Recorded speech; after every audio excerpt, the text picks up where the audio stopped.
Hello friends, स्वागत है आप सभी का आपके अपने चैनल लेट्स रिवीजन क्लास में। ये जो क्लास है सुपर टीटी के लिए है और साथ में आपका यूपी टेट के लिए भी है। तो मैं अलंकार से प्रश्नों को यहाँ करवाने वाली हूँ। कंटिन्यू क्लास को देखिए आप सब। आज अलंकार से ले लिया है। अलंकार से प्रश्न आप जानते हो सुपर टीटी के अंदर बनते हैं। तो ये क्लास जितना इम्पोर्टेंट सुपर टेट के लिए है उससे कहीं ज़्यादा यूपी टेट के लिए है। तो आप इसका आंसर करने की कोशिश करिएगा। इन पंक्तियों में कौन सा अलंकार है? चारों चंद्र की चंचल किरणें खेल रही थी जल थल में। तो इसमें यमक होगा, आपका उपमा होगा या श्लेष्म होगा या फिर अनुप्रास अलंकार होगा। तो जैसे कि आप सब जानते हैं जो अनुप्रास अलंकार होता है इसमें वर्णों की आवृत्ति अगर हो रही है तो वहाँ पे जो है अनुप्रास अलंकार होता है। इसमें आप देखेंगे च कितनी बार आया है। च एक बार यहाँ आया, फिर यहाँ आया, फिर यहाँ आया। तो वर्ण की आवृत्ति यहाँ पे बार बार हो रही है। तो इसीलिए आपका जो आंसर है वो आपका सी ठीक हो जाएगा, यानी अनुप्रास अलंकार हो जाएगा। तो यहाँ पे मैं आपको इसको करवाने से पहले मैं अलंकार की अगर बात करें बेसिक चीज़ें, तो अलंकार की बात करोगे तो अलंकार दो शब्दों से मिलकर के बना है। एक आपका अलम है। आसान भाषा में एकदम बेसिक सरल तरीके से चीज़ों को समझने की कोशिश करिएगा। तो अलम धनकार से आपका क्या बना है? अलंकार बना है। अगर कभी भी पूछा जाए कि अलम का अर्थ क्या होता है तो अलम का जो अर्थ होता है वो होता है आपका आभूषण। क्या होता है? आभूषण। साथ ही साथ यहाँ पे ये भी याद रखिएगा कि कभी भी आपसे पूछा जाए कि जो अलम शब्द की उत्पत्ति है वो कैसे हुई है, तो यहाँ पे याद रखना ये यहाँ पे अलम हो जाएगा। क्री धातु है, क्री है और यहाँ पे घई प्रत्यय से हुआ है।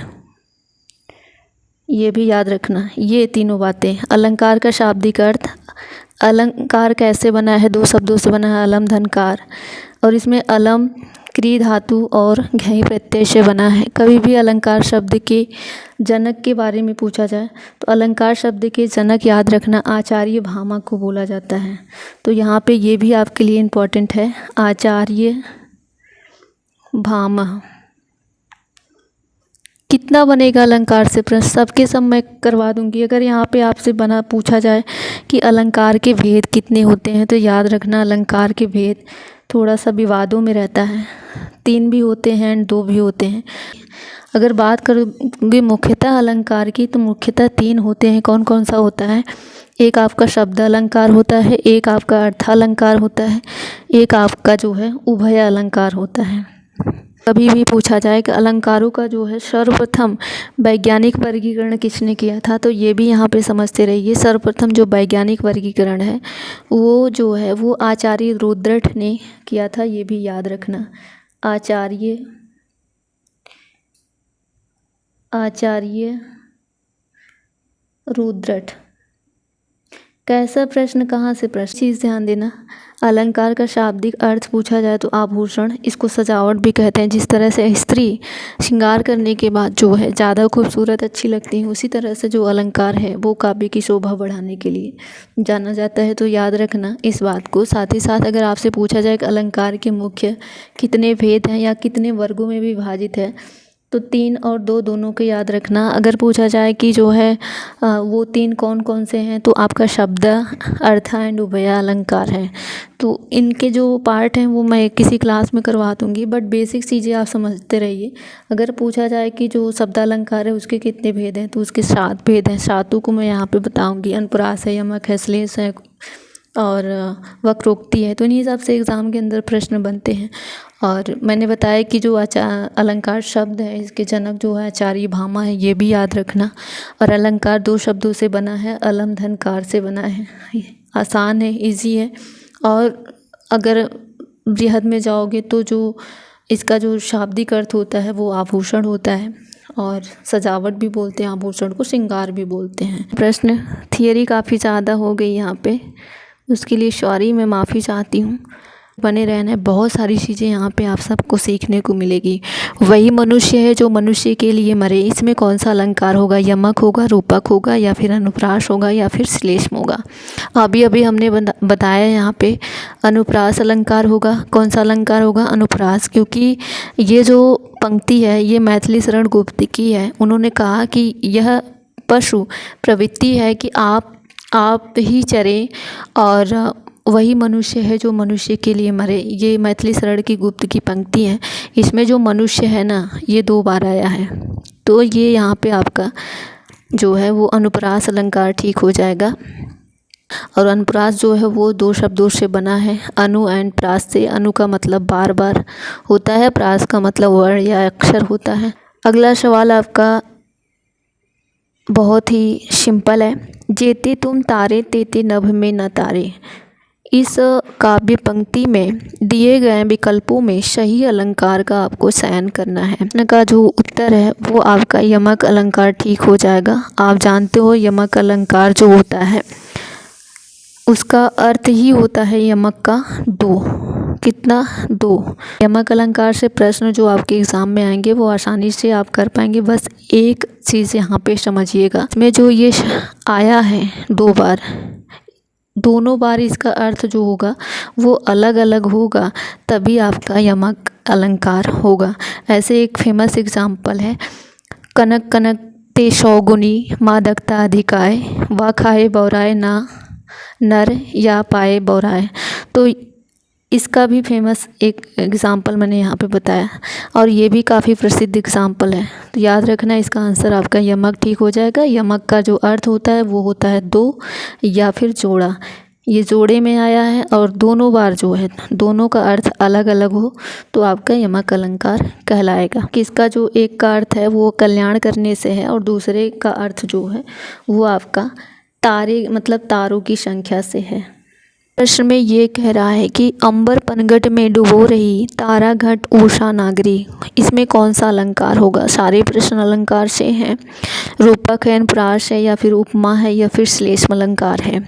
तो इस प्रश्न में आपका रूपक अलंकार है। रूपक अलंकार को आप कैसे पहचानोगे वो चीज़ मैं यहाँ पे आप सबको बता देती हूँ। अगर एग्ज़ाम के अंदर आए कि रूपक अलंकार की पहचान आप कैसे करोगे, तो ध्यान रखना रूपक अलंकार में इसकी परिभाषा की अगर बात करोगे, पहचान कैसे करोगे, इसमें जो है उपमेय और उपमान के मध्य योजक चिन्ह आते हैं, ये याद रखना।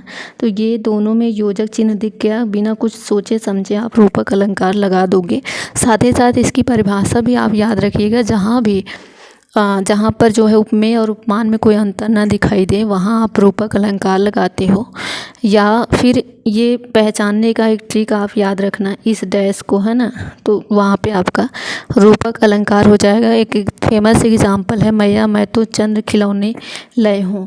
तो चंद्र खिलौने के जो बीच में डैश होता है उससे आप पहचान लेना कि इसमें जो है इस पंक्ति में रूपक अलंकार की बात हो रही है। एक और फेमस एग्जांपल है, बहुत ज़्यादा एग्ज़ाम के अंदर पूछी जाती है, चरण कमल बंदो हरिराई। तो चरण कमल के जो बीच में जो डैश होता है उससे आप पहचान लेना कि रूपक अलंकार यहाँ पे होगा। थी वे 3 बेर खाती थी, इसमें कौन सा अलंकार होगा? अनुप्रास होगा, यमक होगा, या फिर श्लेषम होगा, या फिर अनुयुक्ति अलंकार होगा। 3 बेर खाती थी, वे 3 बेर खाती थी। कहने का मतलब 3 बेर खाती थी मतलब 3 बैर खाती थी और 3 बार खाती थी, है ना। दोनों बार जो है वो अर्थ जो है, ये दोनों शब्द का जो अर्थ है वो अलग अलग दे रहा है। अभी हमने करवाया कि इसमें क्या हो जाएगा, आपका यमक अलंकार हो जाएगा। क्यों? क्योंकि आपका जो ये शब्द है ना, इनका जो अर्थ है वो अलग अलग दे रहा है ना, पहचान जाओगे, आसान है। और ये जो पंक्ति है, ये जो लाइन है, इसको भूषण ने दिया है, ये भी बात याद रखना, कभी भी पूछ सकता है एग्ज़ाम के अंदर। क्वेश्चन भी बार बार एग्ज़ाम के अंदर रिपीट होता है, काली घटा का घमंड घटा। इस पंक्ति में आपका अलंकार कौन सा हो जाएगा ना? तो वही है, इसमें फिर से बताने की क्या ही मतलब है ना। तो आपका यमक अलंकार ठीक हो जाएगा। जब भी काव्य में एक शब्द का 2 बार प्रयोग हो तो वो आपका क्या हो जाता है, यमक अलंकार होगा। तभी जब दोनों का अर्थ जो है वो भिन्न भिन्न होगा। तो यहाँ पे काली घटा का घमंड घटा, है ना। एक घटा का तात्पर्य आपका जो है वो बादल से है और एक घटा का अर्थ आपका किससे है, कम हो जाने से है ना, या कोई चीज़ लेस हो गया, कम हो गया। तो यहाँ पे क्या हो जाएगा, आपका यमक अलंकार हो जाएगा। सारंग लय सारंग चली गई सारंग की ओट, सारंग छीनो पाए के सारंग कई गई चोट। इस प्रश्न में कौन सा आपसे अलंकार बनेगा? उत्प्रेक्षा होगा या यमक अलंकार होगा या श्लेष्म अलंकार होगा या फिर रूपक अलंकार होगा? सारंग लय सारंग चली गई सारंग की ओट। सारंग जो है वो बार बार आ रहा है और बार बार जो अर्थ दे रहा है वो आपका भिन्न भिन्न है। जब भी भिन्न भिन्न अर्थ दे तो आपका यमक अलंकार ठीक हो जाता है। तो यहाँ पे यमक अलंकार आपका ठीक हो जाएगा। अगर आप बात करोगे कि सारंग का अर्थ क्या होता है, तो सारंग का जो अर्थ होता है दीपक होता है। और दूसरे सारंग की बात करोगे तो अर्थ जो है वो स्त्री से है। और तीसरे या फिर चौथे की अर्थ की बात कर लोगे तो इसका जो अर्थ है वो आंचल ना। और एक सारंग का मतलब यहाँ से जो है वो हवा से है। तो सभी जो शब्द हैं सबका जो अर्थ है वो अलग अलग है। तो यमक अलंकार आप लगा दोगे। इसका मैं चाहूँगी कि आप सब कमेंट करके आंसर ज़रूर बताएं कि चरण कमल बंधु हरिराय में कौन सा अलंकार होगा। बाकी अलंकार से प्रश्न आप सबको कैसे लगे? अभी छोटे छोटे वीडियो में मैं आपको वर्णमाला से करवाया, ये दूसरी क्लास में अलंकार से करवाया। और किस टॉपिक से आप प्रश्न चाहते हो प्रैक्टिस सेट, आप बताना कमेंट बॉक्स में, मैं उसको करवा दूँगी। Thank you so much class को यहाँ तक देखने के लिए। और ढेर सारा आप लोगों ने जो है सपोर्ट किया। लगभग 1000 प्लस सब्सक्राइबर कंप्लीट हो गए हैं। तो मुझे बहुत खुशी मिलती है और मैं मेहनत करती रहूँगी आप सब लोगों के लिए। आप सबसे यही कहूँगी कि मेहनत से, ईमानदारी से फोकस होकर अपना पढ़ाई कीजिए, टाइम वेस्ट मत करिए। आपका जो वैकेंसी है वो आएगी, ज़रूर आएगी। किसी के बहकावे में मत आइएगा, हताश निराश मत होइएगा। क्योंकि आपने देखा यूपीपी का जो एग्ज़ाम है वो हो रहा था कि नहीं होगा नहीं होगा, आसानी से हो भी गया और फिर से कैंसिल हुआ, फिर से भी हो गया। तो आपका जो वैकेंसी है वो आराम से होगा। इस प्रश्न का मैं आशा करूँगी आप उत्तर ज़रूर करेंगे। आसान है, मैंने अभी बताया है। चरण कमल बंधु हरिराय में कौन सा अलंकार होगा? यहाँ पे बीच में जो है वो डैश है, याद रखना। चरण कमल के बीच में डैश है। तो करना आप सब। और थैंक यू सो मच। ढेर सारा आप सभी को शुभकामनाएं परीक्षा के लिए। आप सब मेहनत करते रहिए।